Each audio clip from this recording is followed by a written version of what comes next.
The Marked Door. On the outskirts of a forgotten village, there stood an ancient house no one dared to enter. Legends called it the Marked House, named for the strange symbols carved into its doors and windows. Locals warned of curses and dark rituals, saying those who entered would never return the same, if they returned at all. Nina had always been drawn to the occult. Fascinated by the unknown, she spent her days reading about forgotten rituals and symbols of ancient cultures. When she heard about the Marked House, her curiosity overwhelmed her fear. She decided to explore it, dismissing the villagers' warnings as nothing more than superstition. One evening, she slipped out of her rented room, flashlight in hand, and made her way toward the house. Fog had settled over the village, blanketing the path and swallowing her footsteps. The air grew colder as she approached, and the trees around the house seemed to lean in, their twisted branches like fingers reaching for her. At the entrance, she stopped to examine the door. It was covered in strange symbols, carved deeply into the old wood. She traced her fingers over them, feeling an unnatural warmth beneath her touch.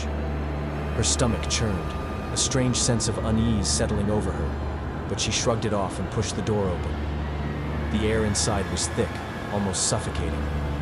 Dust hung in the beams of her flashlight, and an oppressive silence filled the house. The walls were covered in faded symbols, painted in dark, dried streaks that looked too much like blood. Her heart pounded as she stepped inside, each creak of the floorboards echoing ominously through the empty rooms. "Is anyone here?" she called, her voice barely more than a whisper. Silence. The unease grew stronger as she ventured deeper into the house, the symbols on the walls growing more elaborate, twisting in strange patterns that seemed to shift when she looked away. Her flashlight flickered, and for a brief moment, she thought she saw something move in the shadows. A figure, tall and thin, watching her from the darkness. "Get a grip," she muttered, shaking her head. But as she continued through the house, the presence felt stronger, as if something was moving just out of sight. Every time she turned, there was nothing there, just the eerie symbols, marking every surface. Then, she found it. At the end of a long hallway, there was a door, different from the others. It was painted black, with a large circular symbol carved into its center. The symbol was intricate, filled with lines and shapes that seemed to pulse faintly under her flashlight. Nina reached out, her hand trembling, and traced the symbol with her fingers. The air grew colder, and a low hum filled the room, vibrating through her bones. Suddenly, she heard a whisper. "Nina." She froze. The voice was soft, barely audible, but unmistakable. It sounded like her own voice, echoing back at her from the other side of the door. Without thinking, she twisted the doorknob and opened it. The room beyond was dark, and as she stepped inside, her flashlight went out, plunging her into total darkness. She fumbled with it, but the light wouldn't return.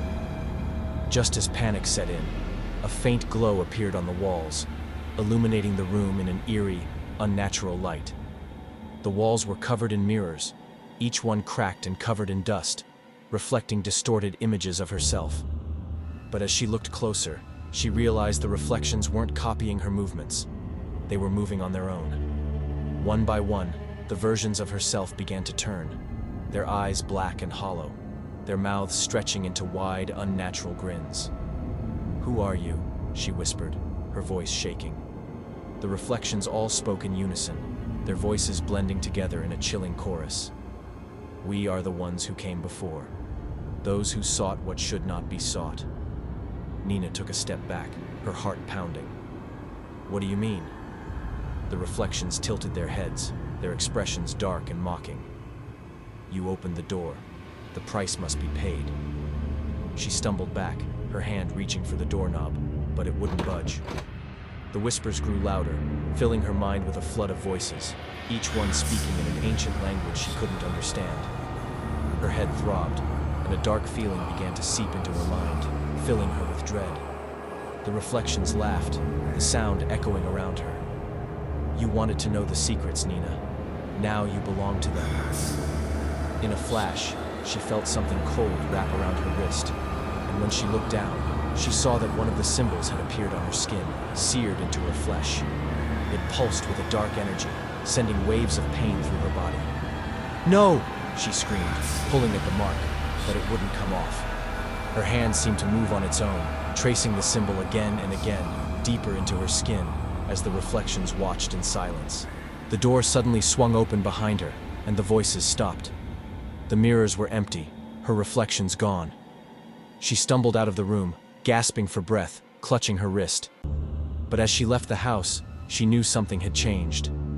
The mark remained, an unbreakable bond to the house, to the secrets she had unleashed. And in her mind, the whispers had only just begun. As she reached the edge of the village, she felt a presence beside her, a shadow following her steps, and she realized that once marked, there was no escape. The marked house had claimed her soul,